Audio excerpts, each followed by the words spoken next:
Well, I woke up this morning and I had a huge debate. Do I go out and film videos and make some cool drone stuff, or do I go to the mountain and get my snowboarding in? Because A-Basin is killing it in its spring conditions, yet here I am going out to fly my DJI FPV drone.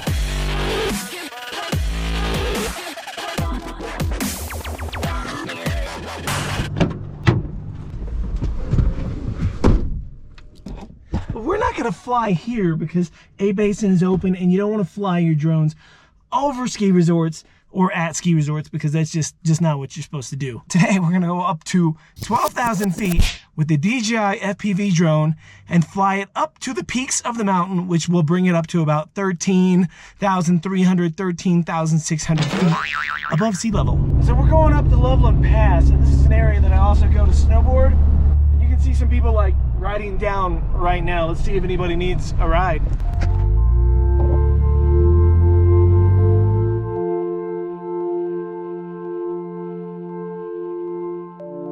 Now, I stopped at this spot once before when Ed Ricker came to visit me. I can't believe it's actually still there. You're mashing forward, you're not going very fast, yeah. No, it's barely moving. And we did a lot of FPVing, and I actually had my Mini too, and we went way up that way. Oh, look at that, is amazing. Strong wind warning. That is amazing. That is the first time we got the strong wind warning. Aircraft able to return to home automatically, lower your altitude. But today I'm actually going way up that way. Whoa, I'm sinking in the snow. Oh, look at that. That's a World of Oz sticker. So if you want to help support the channel, you can grab one of these World of Oz stickers yourself. I sell them in the Etsy store in the description below, or my new drone mountain t-shirt that I just released. If you want to help support the channel, that is the easiest, best way to do it, besides just sharing a video that you like. I'm telling you, they're everywhere. This is a national forest. As you can see, it is not a national park. A lot of people confuse the two and think you can't fly in a national forest. But that is not what the rules say. A lot of people confuse that. There are definitely people hiking this way, so we're not gonna just cruise right up the path. We're gonna come out over in this area here and just sort of have fun as we go up to the top and see how it goes. This is Loveland Pass, and we're gonna start off right around 12,000 feet, as you can see. This is the side I usually snowboard down with the Skydio. If you haven't seen that footage, there's videos all through the channel with the Skydio. And so I'm filming right now with the GoPro 9 with a WINDSLAYER on. I actually just talked about that in another video. I do highly recommend these, no matter which action camera you have, whether it be the 7, 8, 9. But as you can see, when I take this off and I'm filming with it off, when those gusts come through, you'll notice that it's much harder to hear me.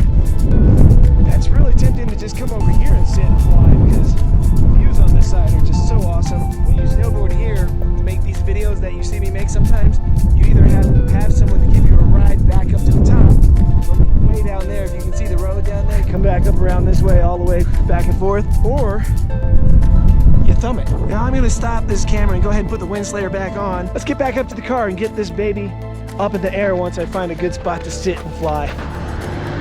You know what really makes me mad? All these dirty, trashy masks that people leave everywhere. Throw your shit away. I mean, they're everywhere. Like, who does this? Who does this? I think I found a spot. I can sit down right here. The wind is blocked right there. I'm a little bit away from all the parked cars, and I can just launch here and then fly up there. The DJI FPV drone is rated to go way over 13,000 feet. If I'm not mistaken, it's 18, give or take 18,000 feet, somewhere right in there.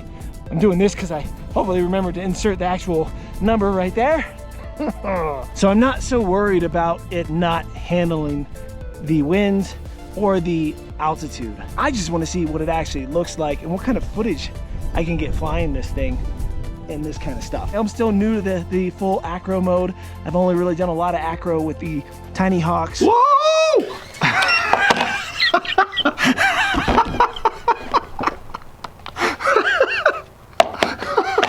Just real quick, let me show you guys all the things I have to do to make a video like this. Over here, we set up one camera. We're gonna use the audio actually from the GoPro because I'm gonna keep it real close to me. We've got the small travel bag with the FPV drone in it. I've got a GoPro Max in here, which I'm gonna strap onto a chest piece so I can record my fingers on the controller. Something you have to keep in mind is that snow is really hard to tell the elevation changes when you're down low to it. So I might not get any fast cruising shots really low to the ground with this particular drone. I could hike way down there and go pick it up if I crash, or up there if I crash, but I don't want it in pieces. Enough of this flipper flabber talkie.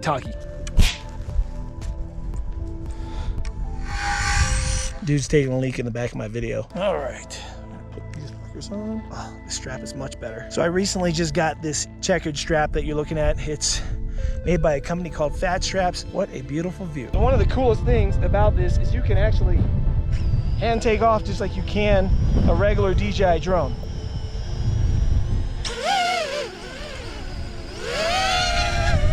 Normal mode first.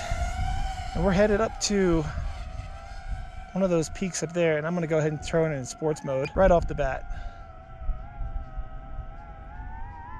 And there we go. So I'm gonna just shut up now and let you guys sort of enjoy the footage as we climb from 12,000 feet up to about 13,600 feet. And man, does this go way faster than the Mini 2 whenever I did this same flight.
When you have these goggles on and you're surrounded by really bright white snow and you pull them up to look for things, you are instantly blind for a couple of seconds. Drone's right there. It is so weird flying this with the snow for some reason. I have a hard time judging how high I am off that snow. And I can't believe how fast I got up to that peak and back. Normally that takes forever with my regular drones, but I was up there in just a few seconds. Crazy.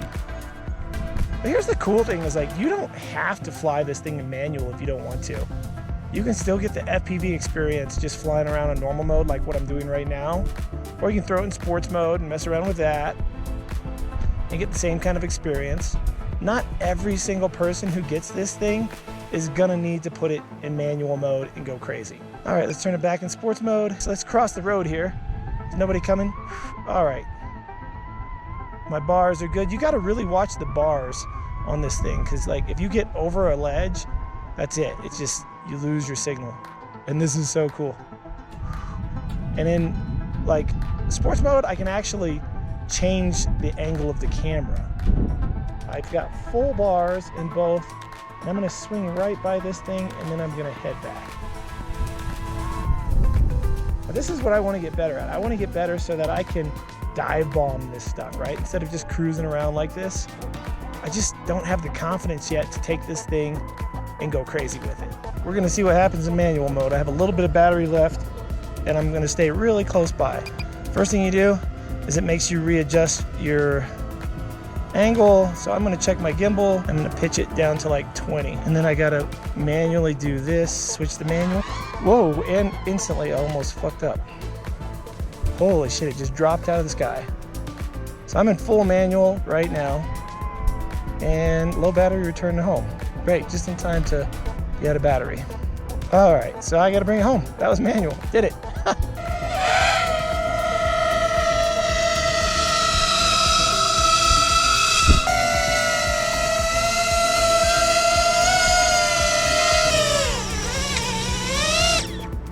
That is definitely one of the nice things about the DJI FPV drone.